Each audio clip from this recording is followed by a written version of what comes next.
अस्सलाम वालेकुम। Second year math exercise 1.3।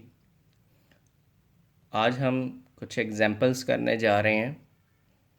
Example number 5 है, express limit in terms of ई।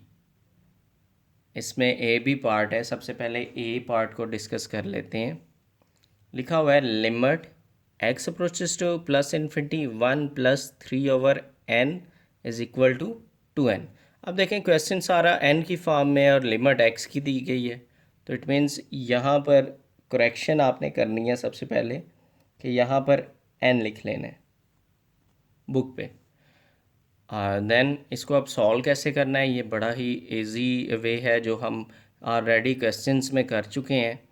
वैसी ही एग्जांपल है, देखें n approaches to plus infinity है, तो इन्फिनिटी से हमें पता चल गया कौन सा फार्मूला लगना है, 1 plus limit n approaches to infinity 1 + 1/n raise power n is equal to e। ये वाला फार्मूला लगना है। अब इस फॉर्म में इसको पहले कन्वर्ट करना है हमें। तो इस फॉर्म में कैसे कन्वर्ट करेंगे, सबसे पहले लिमिट को ऐसे ही लिख दें, प्लस इन्फिनिटी लिखें या जस्ट इन्फिनिटी लिखें, अंडरस्टूड है। न्यूमिनेटर को भी 3 से डिवाइड करें, डिनोमिनेटर को भी, क्योंकि ऊपर क्या होना चाहिए, 1 होना चाहिए। तो हम ऐसा कर लेते हैं, न्यूमिनेटर को 3 से डिवाइड किया 1 आ गया, नीचे भी 3 से डिवाइड किया n/3 आ गया। अब आप इसकी पावर चेक करें, इसकी पावर क्या होनी चाहिए, जो यहाँ पर लिखा हो वही इसकी पावर में होना चाहिए। यहाँ पर n/3 लिखा हुआ है, वहाँ पर पावर में सिर्फ 2n लिखा हुआ है। तो इधर n/3 कैसे बनेगा, सबसे पहले तो ये बात है कि आप इसको स्किप करें, इसको स्किप कह गया हूँ, इसको आप ब्रैकेट से बाहर ले जाएं। तो ये 2 को हम ब्रैकेट से बाहर ले गए, पहला स्टेप ये हो गया जी। अब n/3 है, यहाँ पर /3 होना चाहिए, क्योंकि जो यहाँ पर हो वही इसकी पावर में होना चाहिए। तो /3 और मल्टीप्लाई 3 कर दें। तो नेक्स्ट स्टेप में limit n approaches to infinity 1 + 1/n/3 raise power n थी, तो यहाँ पर डिवाइड 3 किया और यहाँ पर मल्टीप्लाई 3 किया। ठीक है जी। अब देखें ये जो ब्रैकेट के अंदर बन गया है वो सेम ये वाला फार्मूला बन गया है। तो इस फार्मूले को यूज़ करते हैं यहाँ पर। तो ये इसकी जगह हम क्या लिख देते हैं, जस्ट e रेज पावर 2 3 ज़ा 6। तो ये e6 जो है ये आपका फाइनल आंसर है। नेक्स्ट एग्जांपल नंबर 5 का बी पार्ट है। तो यहाँ पर हमें नज़र आ रहा है h अप्रोचेस टू 0 लिखा हुआ है।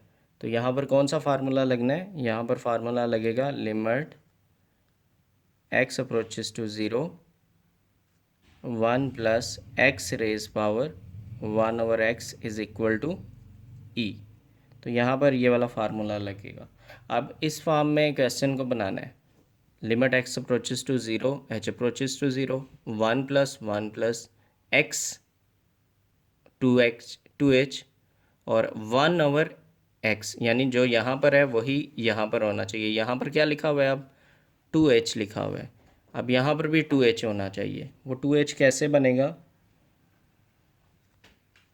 वो आप सबको अब प्रीवियस वीडियोस देखने के बाद ये बनाना आ गया होगा। 2h 1/2h, तो हमने क्या किया है, 2 से डिवाइड किया है, यहाँ पर 2 से मल्टीप्लाई कर दें। अब इस फार्मूले को हमने यूज़ किया है, तो यहाँ पर अब क्या लिखने लगे हैं, e। तो यहाँ पर हम e लिख देते हैं, e raise power 2 using this formula. तो e2 जो है वो हमारा फाइनल आंसर आ गया। नेक्स्ट कुछ इम्पॉर्टेंट रिज़ल्ट्स हैं जिनको आपने याद रखना है फॉर MCQ, और इन रिज़ल्ट्स को हमने यूज़ भी किया है प्रूफ में भी यूज़ किया, और एक्सरसाइज 1.4 के जो लास्ट 2 क्वेश्चंस हैं उसमें भी यूज़ किया था। Limit x approaches to plus infinity e x, ये किसके इक्वल है? अब ये किसके इक्वल है? Plus infinity. यहाँ पर डायरेक्ट हम इन्फिनिटी पुट करेंगे तो ई की पावर इन्फिनिटी, क्योंकि इसका कोई और फॉर्म तो बन नहीं सकती, इसलिए हमने इस यहाँ पर डायरेक्ट ही पुट करनी है। तो ई की पावर इन्फिनिटी क्या रिज़ल्ट आ गया आपके पास? इन्फिनिटी। एक ये रिज़ल्ट याद रखना है। दूसरा रिज़ल्ट है limit x approaches to minus infinity e x.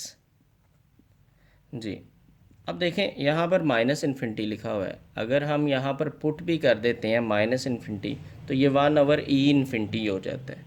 तो हम यहाँ पर रिप्लेस करने से पहले ऐसा कर लेते हैं, limit x approaches to minus infinity, इसको ये फॉर्म लिख लें 1 ई माइनस एक्स।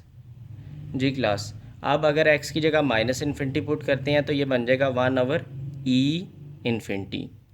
एक ये बात कि डायरेक्ट माइनस इन्फिनिटी पुट करते हैं तो ये 1 ई इन्फिनिटी फिर भी बन जाना था।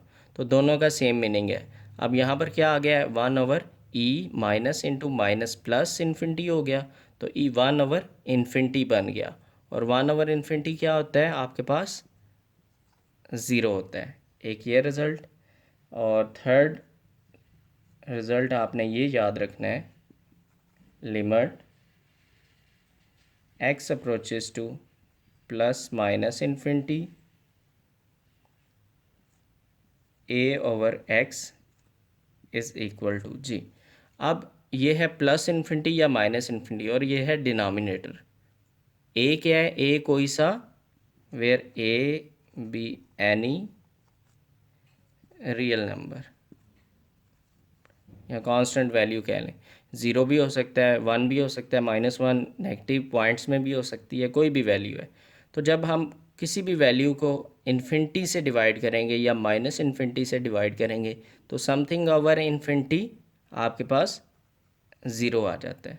चाहे यहाँ पर ज़ीरो हो, 0/इन्फिनिटी, फिर भी आपका रिज़ल्ट ज़ीरो बनना है। तो क्लास ये रिज़ल्ट जो है MCQ के लिए आपने याद रखने हैं।